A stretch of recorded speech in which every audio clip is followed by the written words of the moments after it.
ceasefire aimed at ending 11 days of fighting between Israel and Hamas.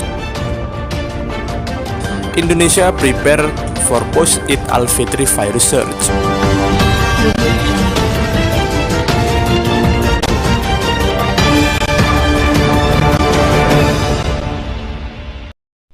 Assalamualaikum warahmatullahi wabarakatuh. Welcome back with me, Dafa Sulaiman in 24 News. The first news of today is about the Israel and Palestinian conflict. A ceasefire aimed for ending 11 days of withering combat between Israel and Hamas militants took effect early Friday, hours after Israel's Security Cabinet voted to approve an Egyptian initiative to stop the fighting. Hamas, which governed the Gaza Strip, said it had also agreed with the Egyptian proposal, which came into force at 2 a.m. local time. The Palestinian resistance will abide by this agreement as long as the occupation is committed. In the hours leading up to the start of the ceasefire, the two sides continued to war each other. Air raid sirens repeatedly sounded in Israeli communities near the Gaza Strip. But Hamas rocket fire stopped about 10 minutes before the 2 a.m. deadline, and Israeli airstrikes also ceased near the deadline. As the hour struck, Gaza residents cheered from their terrace. Celebratory gunfire sounded over the mostly dark neighborhoods. A few horns sounded from cars braving streets packed with shell craters, and praise for God rang out from all mosques around Gaza City. Gazans parade along the beach holding up their phone lights into the sky. Moscow also sounded the Eid al-Fitr prayers, a week after the holidays, and sweets were passed around in a celebration that had been postponed by death and destruction. People also took the chance to visit those whose relatives had been killed. Both sides in the fighting think the ceasefire as a win. A statement from Israeli Prime Minister Benjamin Netanyahu's office said that offensive in Gaza yield significant achievement, some of which are unprecedented. Some right-wing figures in Israel accused the Prime Minister of ending the conflict too soon, with the conflict ending inconclusively. A Hamas official told a rally in Gaza that the ceasefire was a victory for the Palestinians.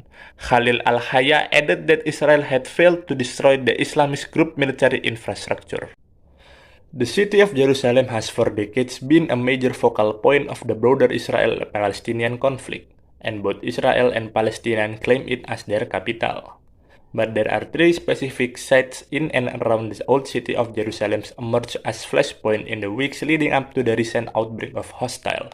Sheikh Jarrah, a neighborhood in East Jerusalem, Damascus Gate, a northern entrance in the wall of the old city, and Al-Aqsa Mosque, Islam's third holiest site located on which is known as Haram al-Sharif to Muslim and to Jew as the Temple Mount, the site of the biblical Jewish temple. Move on to the next news. The next news is about the post-Eid al-Fitr Indonesian virus surge. Positive case of the COVID-19 in Indonesia begin to show signs of spike 1 week after Eid al-Fitr. In the last 2 days, the number of cases has increased in the number of 5,000. Based on data from the Task Force for Handling COVID-19, on Thursday, there were an additional 5,797 new positive cases. Meanwhile, the number of active cases increased by 610 cases. The number of additionally daily cases crawled slowly after the moment of Eid. Starting last Thursday, the daily case reached 5,797 cases. The Ministry of Health stated that it had prepared steps to anticipate the spike in COVID-19 cases and mutation found in the regions. The Minister of Health, Budi Sadikin, said that the moment of the Eid al-Fitr holiday have a potential for a 30 to 80% increase in positive case of COVID-19. One of the government steps to anticipate the spike in COVID case is to prepare the availability of beds in hospital. In other point, Budi still hopes that there will not be an increase in COVID-19 case after the Eid holiday. Nationally, the current availability of beds is around 300,000 units. Of that number, there are around 70,000 beds dedicated to COVID-19 patients. For ICU capacity of about 22,000 units, 7,500 of them are devoted to positive coronavirus patients. spokesperson for the COVID-19 Control Task Force, Wiku Adhisa Smito, revealed the result of corona testing for Eid al-Fitri travelers. He said there were 77,000 travelers who were tested for COVID-19 as of May 15. Wiku also said that the government will continue to update data in the field and try to actually inform the public regarding the handling of COVID-19.